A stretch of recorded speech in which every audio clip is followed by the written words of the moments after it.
지난주 주간에 재밌는 내용이 많았어요. 그죠?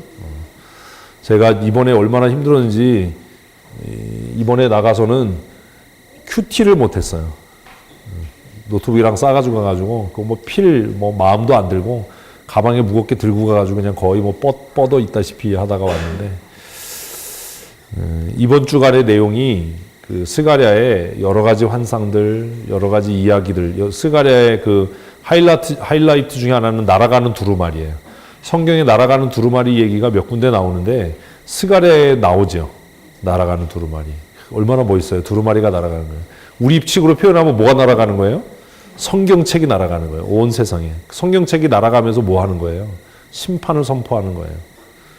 하나님의 말씀대로 안 산 사람은 이쪽 말씀으로 멸망당하고 또 이걸 지켰는데 저걸 안 지킨 사람은 저쪽 말씀으로 멸망당하는. 그래서 하나님의 공의의 심판이 온 땅에 행해질 거다. 왜 이 얘기를 하냐면 그 이야기가 먼저 이해돼야 오늘 말씀이 타당성이 있거든요. 범죄한 사람에게 뭐가 먼저다? 심판이 먼저예요. 그리고 그 심판을 통해서 뭐가 행해지면, 회개가 행해지면 그 다음에 뭐가 임해요? 하나님의 긍휼과 회복이 임해요. 근데 이걸 얘기 안 하고 오늘 하나님의 긍휼과 회복을 얘기하면 마치 그 앞에 건 없이 하나님은 무조건 용서하시고 긍휼하시고 회복하시는 분으로 우리가 착각할 수 있거든요. 그래서 앞부분에서 하나님의 뭐가 행해지는 거예요? 심판. 그런데 스가랴의 독특한 점은 그 심판이 누구를 향하는 거예요? 모든 열방을 향하는 거예요. 과거에는 그 심판이 누구에게만 해당되는 거였어요? 이스라엘 백성들에게만 해당되는 거였어요.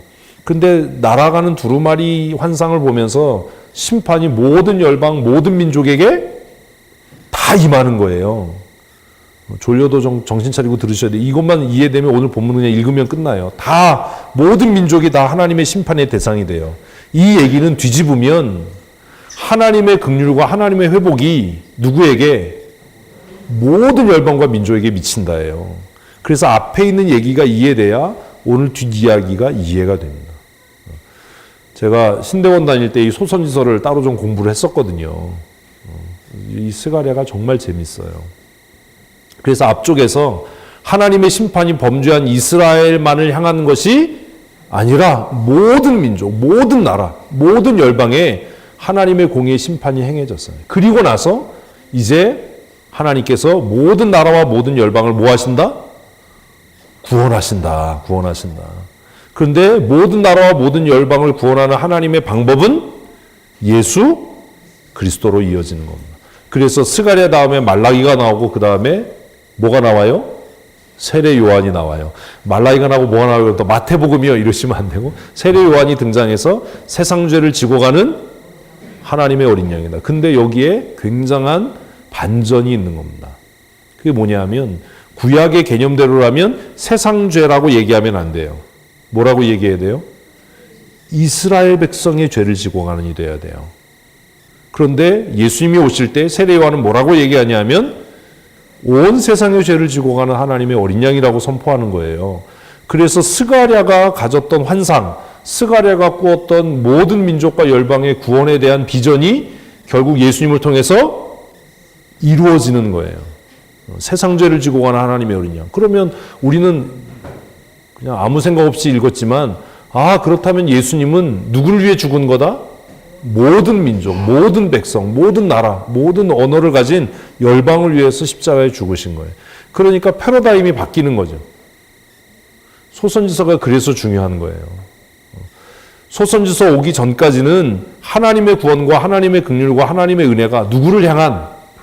유다를 향한 것으로만 보여졌어요. 유다 백성을 향한 것으로만. 그런데 소선지서에 오면서 이게 조금 달라지는 거예요. 모든 민족이 다 주께로 돌아온다는 겁니다. 오늘 본문이 그거잖아요. 심지어는 얼마나 이 하나님의 복음이 왕성하고 힘이냐 하면 이제는 더 이상 여호와를 알아라 이런 얘기 안 한다. 왜? 소방울에도 여호와께 성결이라고 쓰여질 거다. 여호와께 성결이라는 단어가 사실 어디에 쓰여졌던 거죠? 제사장들에게만 허락된 거였잖아요. 제사장의 흉배에 여호와께 성결이라고 정말 그 금빛 판에다가 두렵게 새겼던 그 인장 도장을 찍은 것 같이 새겼던 그 글이 예수 그리스도의 초림의 날에 어디에 찍힌다는 거예요?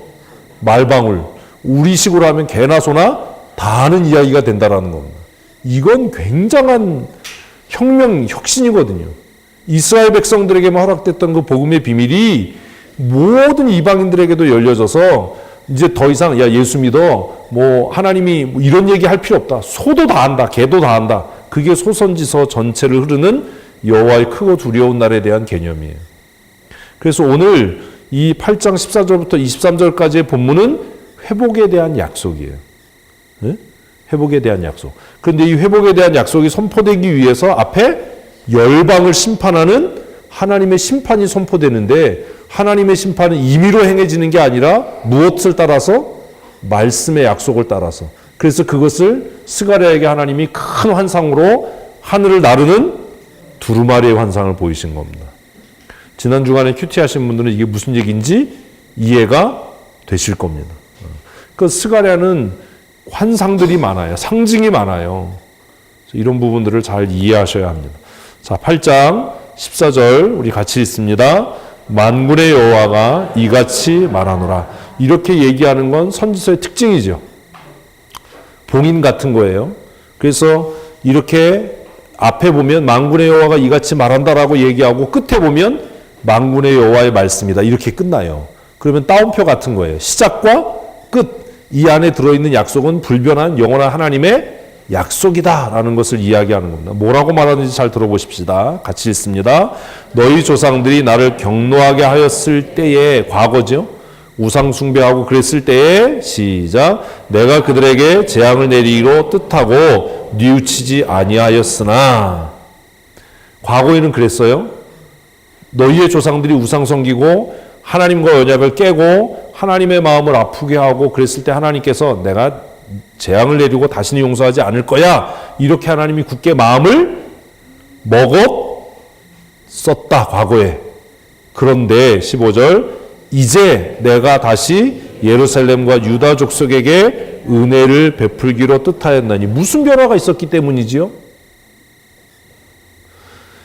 앞에 있는 이야기가 이해 안 되면 하나님은 변덕쟁이에요. 그죠?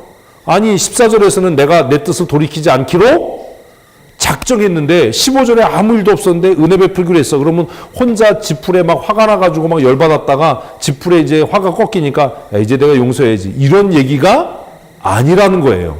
왜 그러면 하나님이 이제 다시 내가 유다와 예루살렘 족속에게 은혜를 베풀기로 뜻하셨지요? 회개했기 때문이에요. 그런데 그들이 그냥 자발적으로 회개한 건 아니잖아요. 무엇을 통해서? 재앙을 통해서. 그래서 하나님의 사랑을 이야기하려면 반드시 먼저 뭐? 하나님의 공의. 하나님의 공의를 얘기해야 됩니다. 근데 인본주의자들과 현대신학자들의 문제가 뭐냐면 하나님의 공의는 빼놓고 예배당에다 뭘 쓰는 거예요? 하나님은 사랑이시니라 이것만 쓰는 거예요. 하나님이 사랑이다라는 말을 하려면 먼저 하나님의 심판은 어떻다?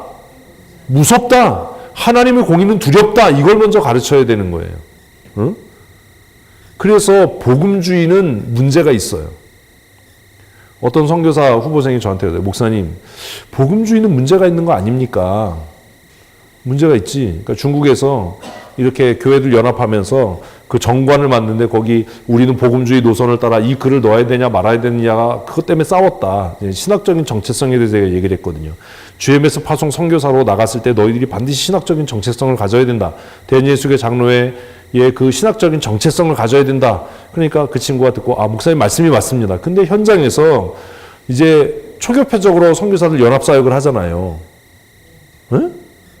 이 선교하는 교회가 이런 건 이해하셔야 돼요. 여러분 그냥 선교원금하고 이런다고 우리 교회가 선교하는 교회가 아니에요. 제가 지난번에 LMTC 강의하면서 선교적 교회에 대한 강의를 했어요. 미셔널 처치라고 하는 개념이 뭐냐 도대체. 왜 LMTC를 하냐.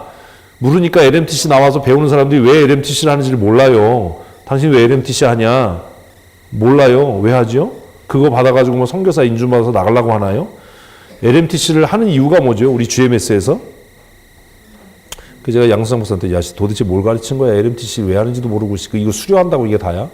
LMTC를 하는 이유는 성도들을 훈련시켜서 뭐 선교사로 나가라가 아니라 교회를 선교적인 토양을 갖는 교회를 만들기 위해서 LMTC를 하는 거예요.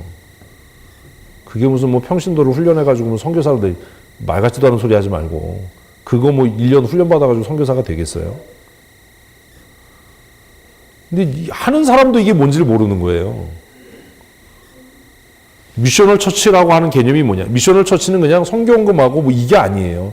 우리 교회가 추구하는 선교적 교회는 여러분들이 GMS가 어떻게 돌아가는지, GMS 선교 전략과 정책이 뭔지, GMS에 어떤 일을 하는지 이걸 알아야 되는 거예요. 그래서 그 얘기를 하는데 여러분들 그런 것 얘기하면 듣기 싫잖아요, 또. 그러면 선교적 교회가 아니에요. 선교헌금 한다고 해서 우리 교회가 선교하는 거 아니에요. 왜 지역의 선교사를 맡기고 지역장한테 컨택을 하라, 연락을 하라고 하냐면 선교지에 좋은 일만 있나요? 나쁜 일이 더 많아요. 선교사들 좋은 선교사만 있나요? 나쁜 놈이 더 많아요. 그거를 가리고 감추는 게 선교적인 교회가 아니에요. 김영식 목사가 훌륭해서 우리가 후원하는 거 아니에요. 후원하는 것도 아니잖아요. 사실 동역하는 거고 우리가 파송한 거니까. 김영식 목사 약점 많아요. 문제점 많아요. 그런데도 그러함에도 해야만 하는 거죠. 그걸 목사님이 왜 선교사를 비난해요? 이렇게 들으면 그 선교가 뭔지도 모르는 거예요.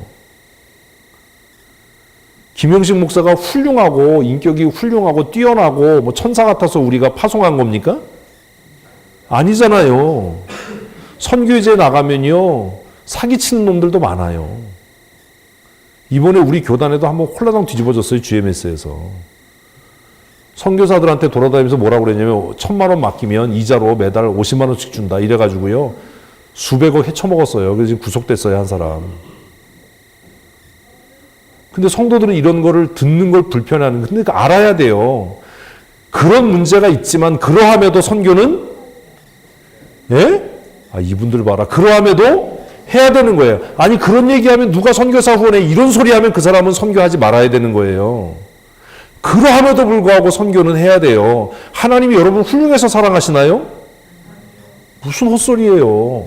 하나님은요 우리가 그러함에도 그거 다 아시지만 그러함에도 사랑하시는 거예요. 아멘. 김영식 목사가 문제가 많고 이진홍 선교사님 대책이 안 쓰고 앞뒤 안 가려도 그래도 하나님이 우리에게 선교의 사명을 주셨으니까 그 일을 해야 되는 거예요. 모르는 건 멍청한 거고요. 알면서 문제가 안 생기게 하는 게 지혜로운 거예요. 아니 어떻게 1,000만 원 맡겼는데 한 달에 이자를 막 50만 원씩 100만 원씩 줍니까?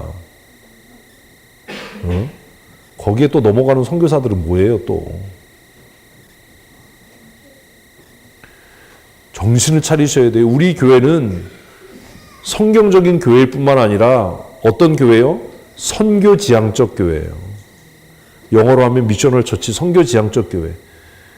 어떤 목사님들은 우리 교회 예산의 뭐 10%를 선교비로 쓴다, 20% 이거 자랑이에요. 우리 교회는요, 제가 통계를 내지 말라고 그러지만 우리 결산이 2억 몇 천이지요? 1년에 선교비로 얼마 쓰지요? 모르시죠? 저도 몰라요. 알면 근데 놀래요. 우리 한 달에 나가는 게 한 400만 원 나가나요? 선교비로? 그 1년이면 얼마예요? 아, 계산이 안 되세요? 4,800이잖아요. 우리 교회 대단한 교회예요. 누가 자꾸 우리 교회처럼 대단한 교회가 어딨어요? 아니, 그 일산에서 그 뭐 500명 모이는 교회가 뭐 10%, 20% 쓴다 이걸로 뭐 대단하다라고 하는데 우리 교회 진짜 대단한 교회입니다. 왜 그러냐 하면 이 땅에 교회가 존재하는 이유는 선교적 사명을 감당하기 위해서요. 아, 엉뚱한 소리 하다 열받아가지고.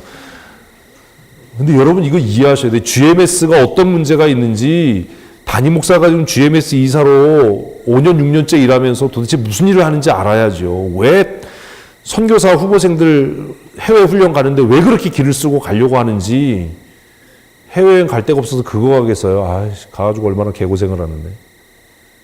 이해를 하셔야 돼요. 왜냐하면 여러분 한국교회의 희망은 어디에 있어요? 선교에 있어요.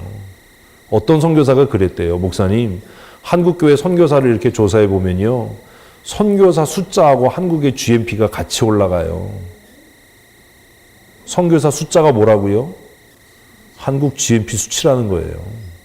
제가 이번에 그 얘기 듣고 깜짝 놀랐어요. 한국교회가 망하지 않으려면 목사님 선교 열심히 하고 선교사 더 보내야 됩니다. 그러면서 그분이 그랬다는 거예요. 자기가 수년 동안 살펴보고 연구했는데 한국 교회가 파송한 선교사 숫자가 한국의 뭐다? GMP다. 하나님이 그런 복을 주시는 거다. 순복음교회 같은 지금 아멘하고 난리가 났는데 우리는 막 청학동 출신이라서 그냥 뭐 아멘을 아니냐. 넌 떠들어라 난 쎄. 진짜 기계를 사든지 그래야지. 저는요 교회가 뭐 시끄럽고 어려워도 반드시 우리 교회가 부흥할 거라고 믿어요. 왜냐하면 또 이런 건 또 아멘을 또 한번 또 짜고 하는 거죠. 왜냐하면 다른 건 몰라도 제가 우리 교회 담임 목사로 있는 한 우리 교회는 어떤 교회라고요? 선교의 목숨을 건 교회. 제가 한 번도 그런 얘기 안 했는데 하나님은요 이번에 그 선교사님이 그러더라고요. 목사님 대단하시다고. 그 박웅현 선교사님께서 24년에 그 못 사는 나라에 간 선교사님께서 목사님 대단하고. 저는 확신해요. 하나님에겐 뭐가 없어요? 공짜가 없어요. 우리가 몽골 가서 흘린 땀과 그 수고의 눈물, 캄보디아의 그 흙바닥에서 수고하고 그랬던 그것들을 우리는 기억하지 않아도 누구는 하나님은 기억하신다. 하나님은 기억하신다. 왜 그 비싼 사역비 내고 우리를 흙바닥에 재우냐고요? 하나님은 기억하신다. 하나님은. 선교하는 교회는 절대로 망할 수가 없어요. 미셔널 처치의 사명이에요. 미셔널 처치. 그러니까 여러분 GMS에 더 많은 관심 가지셔야 됩니다. GMS 뭐 문제도 많고 사람들이 욕하는데 목사님 그 일 왜 하냐고요? 그럼 교단 탈퇴하자는 겁니까? 제가 그 말 듣고 마음이 너무 아팠어요. 사람이 일하는데 어떻게 문제가 없을 수 있냐. 이렇게 얘기하는 사람도 있고 저렇게 욕하는 사람도 있는데 왜 다른 사람들은 GMS에 대해서 부정적으로 얘기하고 욕하는데 왜 목사님은 GMS에 이렇게 목숨을 거냐고. 무슨 명예를 얻으려고 그러냐고. 제가 너무 상심을 했어요. 우리 교회 수준이 이것밖에 안 되나. 우리 교단 선교부가 여러 가지로 문제가 있어도 한국교회와 이 나라가 살아남을 유일한 희망은 뭐 하는 일이라고요? 선교하는 일이에요. 서양 선교사를 하다가 도망간 그곳에 누가 있어요? GMS 선교사가 있어요. 우리가 하는 일이 위대한 일이에요. 이진동 선교사님 우리 교회에서는 별로여도요 외부에서는요 알아줘요. 큰일하는 선교사. 그래서 우리 교회가 파송한 선교사 이진동님이다 그러면 목사님 교회에서 파송했냐. 우리는 하는 것도 아무것도 없는데. 김영신 목사님 또 난민학교 하면서 하나님께서 크게 쓰시면 또 얼마나 또 그렇게 했어요. 어깨를 쫙. 그래도 우리 파송한 그 김영식 선교사가 맨날 부부싸움에서 콧등은 깨져도 유해를 왔다 갔다 하는 사람이 유해를 왔다 갔다 하는 사람이에요. 용기를 내셔야 된다. 제가 노예 얘기, 총회 얘기, GMS 얘기를 하는 이유는 모르면서 하는 건 바보고요. 문제가 있고 어렵고 힘든데도 선한 양심을 가지고 하는 게 하나님이 기뻐하시는 거예요. 우리 교회가 무슨 교회예요? 선교적 사명을 다하는 교회. 선교의 목숨을 걸어야 됩니다. 선교. 그래서 제가 네팔 이번에 다녀와서 상황이 너무 어렵고 힘들고 단기 선교 오는 팀이 별로 없대요. 그래서 제가 바로 그랬죠. 목사님, 제가 단기팀을 이끌고 조만간에 올 테니까 기도를 많이 해주십시오. 무슨 사역 할 수 있습니까? 목사님 원하는 사역은 다 할 수 있다. 고아원, 빈민구제, 뭐 주일학교, 아이들 뭐 음악 가르치는 거 넌 가야 돼. 키보드 가르칠 사람 와야 되는데. 우리 교회 다 있다고.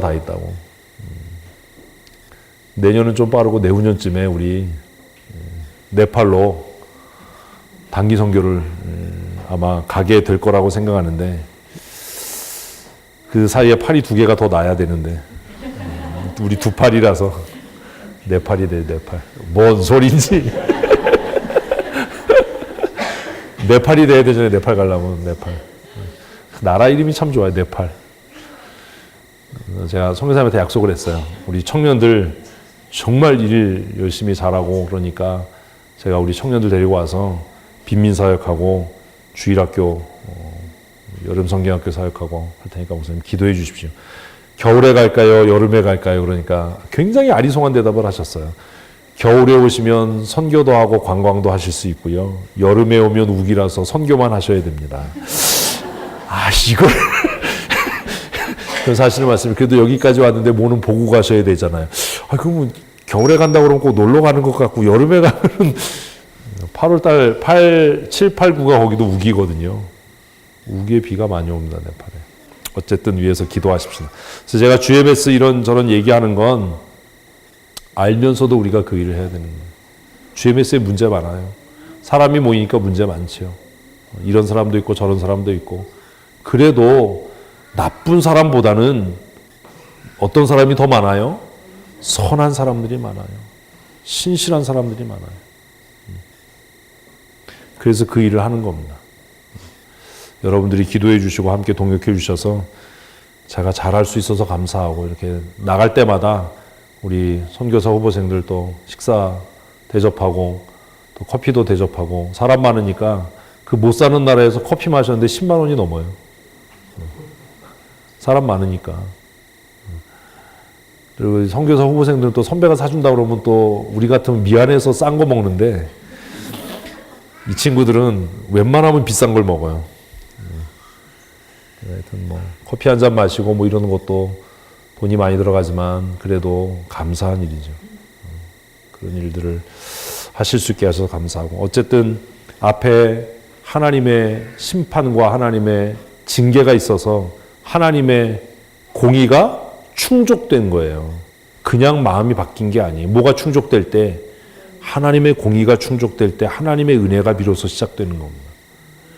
그래서 열방을 날아다니는 두루마리 열국에 퍼부어지는 하나님의 그 진노 그것을 통해서 하나님이 분풀이가 된 게 아니라 하나님의 공의가 충족된 거예요. 하나님의 공의가 충족되는 게 왜 그렇게 중요하냐 하면 하나님의 공의가 충족되지 않은 상태에서 하나님께서 은혜를 베푸시면 누가요?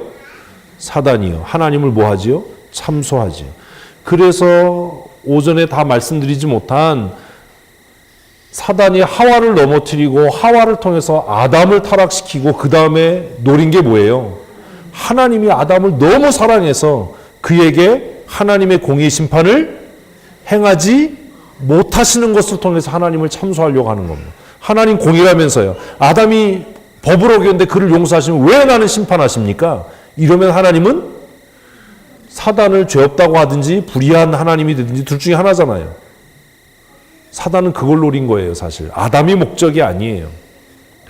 근데 하나님께서 그 문제를 해결하는 가장 훌륭한 방법으로 사단이 생각하지 못한 그것이 창세기 3장 15절에 너는 여자의 후손의 발꿈치를 상하게 할 것이다. 그러나 그 여자의 후손은 너의 머리를 짓이겨 버릴 거다. 그게 예수님의 십자가예요.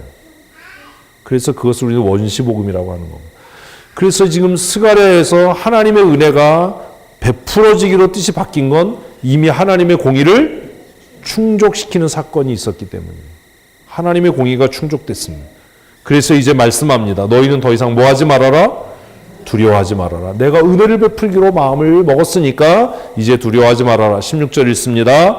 너희가 행할 일은 이러하니라. 너희는 이웃과 더불어 진리를 말하며 너희 성문에서 진실하고 화평한 재판을 베풀고 마음에 서로 해하기를 도모하지 말며 거짓 맹세를 좋아하지 말라. 이 모든 일은 내가 미워하는 것이니라. 여호와의 말이니라. 자, 앞에 있었죠. 뒤에 있었죠. 이 부분은 딱 이렇게 묶어야 되는 겁니다. 시작과 끝. 18절 만군의 여호와의 말씀이 내게 임하여 새로운 얘기가 시작되는 거죠. 이르시되 19절 만군의 여호와가 이같이 말하노라. 넷째 달의 금식과 다섯째 달의 금식과 일곱째 달의 금식과 열째 달의 금식이 변하여. 금식이 왜 이렇게 많은 거예요? 자, 금식이 몇 번이에요? 넷째 달, 다섯째 달, 일곱째 달, 열째 달. 금식이 있어요. 금식을 많이 한다는 건 뭐예요? 지은 죄가 많다는 거예요. 그래서 제가 습관적으로 금식하지 말라고 그러는 겁니다. 뭐 나는 매일 금식해요. 이건 진짜 어리석은 짓 하는 거예요. 하나님께서 스가랴에게 뭐라고 얘기하는 거예요? 금식을 폐해라. 금식을 폐해라. 왜 금식을 폐해요? 이제 하나님께서 너에게 진노를 내리시는 것을 뜻을 바꿔서 하나님께서 무엇 주시기로? 은혜 주시기로 하셨는데 왜 금식하냐라는 거예요. 이해되셨어요? 그러면 예수 그리스도 이후에 오늘 우리는 금식해야 될 사람입니까? 잔치해야 될 사람입니까? 근데 우리는 여전히 습관적으로 금식하거든요. 그리고 금식하는 걸 마치 자랑으로 얘기하거든요. 하나님께서 스가랴에게 이제는 금식을 할 필요가 없다는 거예요. 금식을 폐하라. 금식이 변하여 뭐가 되게 해라? 기쁨과 즐거움이 되게 해라. 금식하면서 얼굴을 흉하게 하고 나 밥 굶어, 나 금식하고 있어, 너하고 밥 같이 못 먹어, 나 금식하니까 이런 거 하지 말라는 거예요. 이제는 그 슬픔이 변해서 뭐가 되도록 희락의 절기들이 되도록 해라. 같이 있습니다. 오직 너희는 진리와 화평을 사랑할지니라. 괜히 쓸데없이 밥 굶지 마라. 얼굴을 흉하게 하지 마라. 슬픔이 변해서 이제 기쁨이 되게 할 거다. 하나님께서 너에게 무엇을 주실 거니까? 은혜를 주실 거니까. 아멘. 우리 이런 것들을 이해를 못하는 거예요. 이제 예수 그리스도의 초림과 재림 사이에 사는 성도는 뭐 해야 되는 거예요? 기뻐하고 즐거워해야 되는 거예요. 괜히 무슨 뭐 매일 아침 금식해, 뭐 이런 뭐 매일 저녁 금식, 이런 이유가 없어요. 그냥 교회가 정말 특별한 기간을 정해서 하나님 우리 교회에 은혜를 주십시오라고 이렇게 짧게 뭐 이런 거는 되지만 이제는 이렇게 절기를 정해놓고 해야 될 이유가 없다. 이제 그 금식을 폐해서 뭐가 되게 하고 즐거움과 기쁨이 되게 하고 그 금식하던 그 절기를 변해서 너희의 희락이 되게 해야 된다. 왜? 하나님께서 너희에게 은혜를 베푸시기로 작정하셨기 때문에. 네. 할렐루야. 얼마나 은혜예요. 얼마나 은혜. 20절 시작. 만군의 여호와가 이같이 말하노라. 다시 여러 백성과 많은 성읍 주민이 올 것이라. 다시가 중요하죠. 다시. 하나님께서 예루살렘을 회복해 하시겠다. 21절 이 성읍 중민이 저 성읍에 가서 이르기를 우리가 속히 가서 만군의 여호와를 찾고 여호와께 은혜를 구하자 하면 나도 가겠노라 하겠으며. 그래서 이방이 주께로 돌아오는 겁니다. 이방인들이. 내가 하나님 앞에 예배하러 가 그러면 나도 갈 거야 뭐 이렇게 된다는 거죠.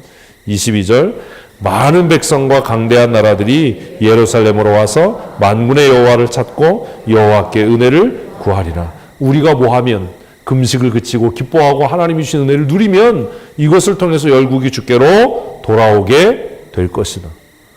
근심하지 마세요. 기뻐하세요. 누가 이루셔요? 하나님이 이루셔요. 취직 안 되면 좀 더 놀면 돼요. 그냥 고기 먹을 거 라면 먹으면 돼요. 라면 반으로 쪼개서 이틀에 나눠 먹으면 돼요. 아니 마음을 그렇게 가지라는 거예요. 실제로 그렇게 되라는 얘기가 아니라 그런 마음을 가지면 누가 하나님이 하신다고요. 그냥 막 동동거리고 막 이러지 말고 취직이 안 되는 건 더 쉬라는 하나님의 뜻이다. 이러고 그냥 놀면 되지. 뭘 그걸 걔 그냥. 그래서 우리는 취직된 사람을 베껴 먹기로 했어요. 23절. 이명희 집사 이름이 오늘부로 KT로 바뀌었어요. KT. 나 깜짝 놀랐어요. KT 어디 갔냐고 그래서 우리 교회 KT가 누구야? 이명희 집사를 부르는 오늘 KT를 벗겨 먹기로 했어요. 어떻게 벗겨 먹는지 궁금하신 분은 남으세요.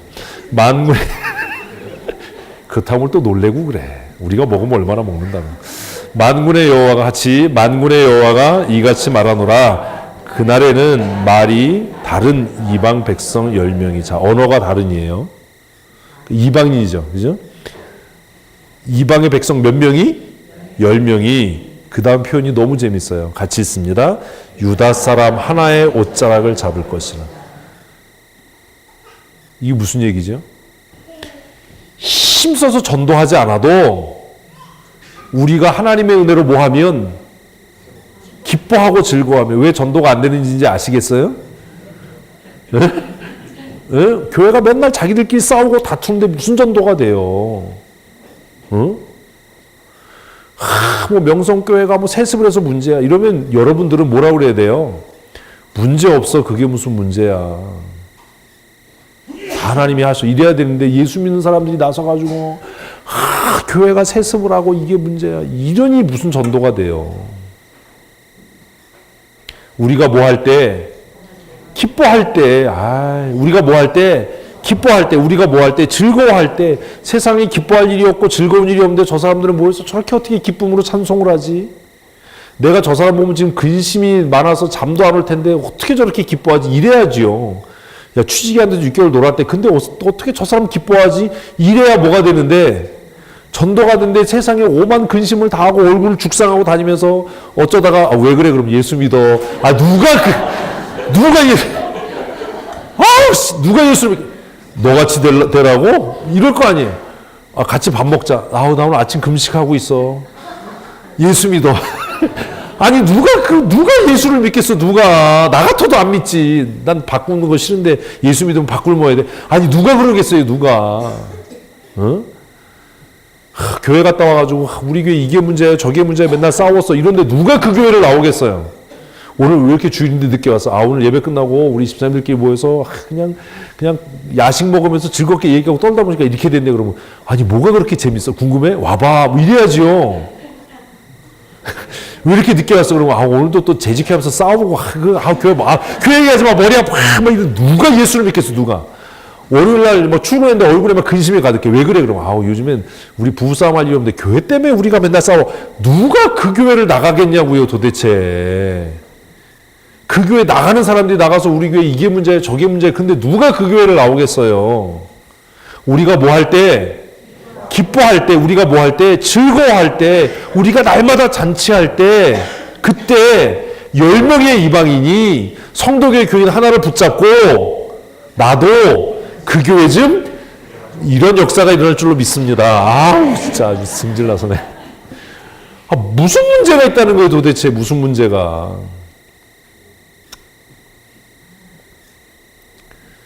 이번에도 선교사 후보생 하나가 들어오는데 아버지가 선교사예요. 딸이 선교사가 되는 거예요. 세습이잖아요. 그런 얘기 하지 마세요. 누가 막 그런 얘기하면 그거 문제 없어. 뭐가 문제야. 여러분 한번 생각해 보세요. 우리 교회라고 생각해 보고, 우리 교회에 이제까지 우리가 이렇게 선교적인 사역을 막 했어요. 근데 진짜 생뚱맞은 목사님이 제 후임으로 와가지고 선교사 다 잘라버리고 우리 선교 안 해. 이러면 여러분 어떻겠어요? 예? 근심될 거 아니에요. 근데 이럴 때 그냥 재영이가 목사가 돼서 아버지가 하던 선교 계속 할 겁니다. 여러분, 근데 여러분 안심하셔도 돼. 그런 새끼는 신학교를 절대로 안 간대. 여러분, 어떤 게 더 낫겠어요? 교회 입장에서는. 그게 낫지요, 훨씬. 근데 이거를 예수 믿는 사람이 진짜 바보 같아가지고 세습은 안 돼. 이러니까 교회가 더 어려워지는 거예요. 예수 믿는 사람들이 정신 차려야 돼요. 뭐가 문제야, 뭐가. 남들이 막 밖에서, 야, 니네 교회 큰일 났다며 그럴 때 우리가 뭐라고 그래야 된다고요? 아무 문제 없어. 우리 너무 즐거워. 이래야지요. 뭐가 문제예요, 뭐가. 누가 하셔? 하나님이 하셔. 여러분, 웃으셔야 돼요. 근심 어린 얼굴로 막 이렇게 있다가 누가 봐도 걱정이 많은데 말 시키면 예수 믿으세요. 누가 그 예수를 믿겠냐고요. 병원 갔다 와서 건강검진 받고 너무 얼굴이 막 기쁘고 즐거워. 사이 병원 건강검진 받았다며 어떻게 됐어? 말기 암이래. 근데 어떻게 이렇게 기쁠 수 있어? 그러면, 죽으면 천국 가는데 이래야 전도가 되지. 건강검진 받고 왔는데, 요만한 종양이 있대. 나 걱정돼 죽겠어. 뭐하러 예수를 믿어요, 그러면? 응? 살아도 하나님의 은혜로 살고 죽으면 어디라고요? 천국인데, 뭐가 문제냐고요, 뭐가. 남편이 죽어서 막 근심, 이름 누가 예수 믿어요? 남편 장례 치러 갔는데 막 너무 막 기뻐. 왜 그래요? 왜 그래요? 셋이집 가려고 이게 아니고, 왜 그래요? 물론 남편이 왜 이렇게 좋아해, 서경에. 물론 남편 있을 때도 좋았지만 이제 남편 없으니까 내가 하고 싶은 대로 주의 일을 더 열심히 할 수 있으니 얼마나 좋아. 이래야 사람들이 보고 와 놀랍다. 예수 믿는 게 이러지. 남편 죽어가지고 막 이제 뭐 먹고 살아 막 근심하고 이러면 누가 그 사람이 믿는 예수를 믿겠어요. 제가 이제 만약에 제 집사람이 먼저 죽어서 장례식 끝나고 와가지고 제가 막 코가 석자로 빠져가지고 다음 주에 설교하는데 대충 끝내고 알아서 하세요. 여러분 이게 좋겠어요? 아니면 장례식 치러 와서 제가 쌩쌩하게 기쁨으로 그냥 저 멀리 보는 나의 시온성 막 하면서 막 뜨겁게 설교하는 게 좋겠어요. 여러분 어떤 게 좋겠어요? 참 대답하기 곤란하죠? 야, 이게 목사님 즐거워하는 게 좋겠어요. 이거는 김경이 빨리 죽으라는 얘기고, 목사님 슬퍼하는 게 좋겠어요. 그러면 교회 분위기 우울해지니까 이것도 그렇잖아요. 그 제가 장례식 치러 가서 그 다음날, 제 아내가 있었을 때 동역을 하고 진관리팀장에서 내가 너무 기뻤는데, 먼저 하나님 나라 보내서 이제 근심이 없어지고, 내가 열심히 선교해도 걸릴 게 없어서 얼마나 감사. 이러면 여러분들이 저를 보면서 역시 목사님다워. 우리 교회 희망 이러지 않겠어요? 걱정할 일이 없는 거예요. 살면 누구의 은혜로? 하나님의 은혜로. 죽으면 어디? 천국 가는데 뭐가 문제입니까? 뭐가? 자식이 죽었어요. 하나님 나라 먼저 보냈으니 얼마나 좋아요. 그래도 우리 자식은 안 그랬으면 좋겠죠. 여러분 그러면 안 돼요. 누가 그랬다잖아요. 남편 장례식 끝내고 너무 즐거워해서 왜 그렇게 즐겁냐 그러니까 오늘은 그 남자가 어디서 자는지 내가 알아서 걱정을 하는. 무슨 얘기인지. 안 믿는 사람도 그러는데 오늘은 내가 그놈이 어디서 자는지 확실하게 알아서 내가 오늘 밤엔 걱정이 없다. 어? 염려할 게 없는 거예요. 그러니까 날마다 금식을 멈추고 기쁘고 즐겁고 감사함의 삶을 살 때 예수 믿지 않는 10사람이 우리의 옷을 잡고 곧 말하기를 뭐라고요? 하나님이 너희와 함께 하심을 들었다가 아니라 보았다. 할렐루야. 이렇게 돼야 되는 거예요. 나 같으면 그 어려움에서 헤어나지 못할 텐데, 나 같으면 낙심에서 헤어나지 못할 텐데, 네가 그 정말 절대절명의 낙심의 순간에도 뭐 하는 것 보니? 기뻐하는 것 보니 내가 너를 통해 뭘 본다? 살아계신 하나님을 본다. 할렐루야. 이래야지요. 나 같으면 즐거워할 일이 아무것도 없을 것 같은데, 나 같으면 진짜 연탄불 피워놓고 자살할 것 같은데 어떻게 그렇게 기뻐할 수 있어?